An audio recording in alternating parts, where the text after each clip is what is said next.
Shalom, selamat pagi Bapak Ibu Saudara yang dikasihi oleh Tuhan. Renungan kita pagi hari ini diambil dari 1 Samuel pasal yang ke-28 sampai pasal yang ke-31.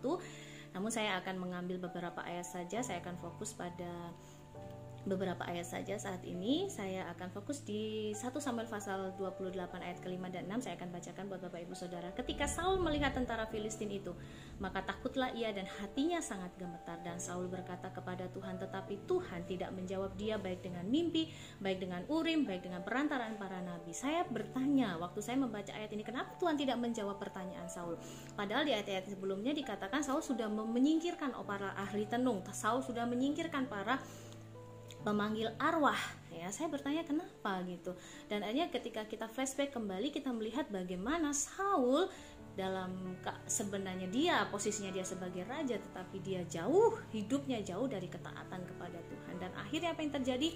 Roh Tuhan itu diambil daripadanya dan diberikan kepada Daud, ya. Dan kita bisa melihat di sini bagaimana bukannya Tuhan kejam kepada bangsa Israel, tapi kita melihat karena ketidaktaatan Saul inilah yang mengakibatkan akhirnya Saul tidak mendapatkan jawaban dari doanya. Dan yang paling mengenaskan dalam kisah ini di 1 Samuel pasal yang ke-29, bagaimana diceritakan bagaimana Saul dan anak-anaknya mati di tangan, bahkan di tangan perwiranya, prajuritnya sendiri gitu ya. Saul bahkan menjatuhkan dirinya sendiri di pedang prajuritnya. Kita bisa melihat betapa mengenaskan akhir hidup dari Saul karena ketidaktaatannya. Tetapi berbanding terbalik, kita bisa melihat di pasal yang ke-29 ada satu pribadi di situ, bahkan orang mengenal dia, bahkan pada saat bangsa Filistin mendengarkan namanya, bangsa Filistin sudah takut dengan mendengarkan namanya. Siapa dia?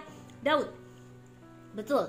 Ya, kita bisa melihat di situ bagaimana di pasal yang ke-29 ayat 1 sampai ayat yang ke-9 di situ diceritakan bagaimana orang-orang Filistin mengatakan mereka gentar pada saat mereka mendengarkan nama Daud. Kenapa? Karena mereka ingat kembali bagaimana waktu orang-orang bersorak-sorak, ya, bersorak-sorak waktu Daud berhasil mengalahkan Goliat, mengalahkan pahlawan mereka, dan orang Filistin gentar waktu mereka mendengar nama Daud. Apa yang bisa kita pelajari di sini?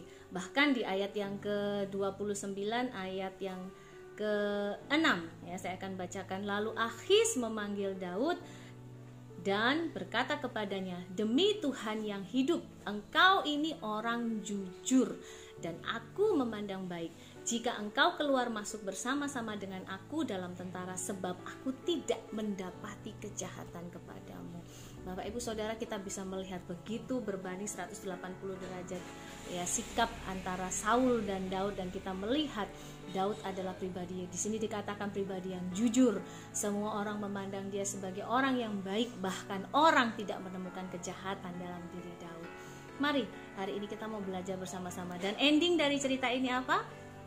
Ya, Daud menjadi pemenang. Walaupun Saul mati, tetapi Daud menjadi pemenang di situ. Jadi kita bisa melihat betapa luar biasanya hasil dari ketaatan kita kepada Tuhan. Mari hari ini, pagi hari ini kita mau belajar bersama-sama, kita mau taat kepada firman Tuhan. Tuhan Yesus memberkati.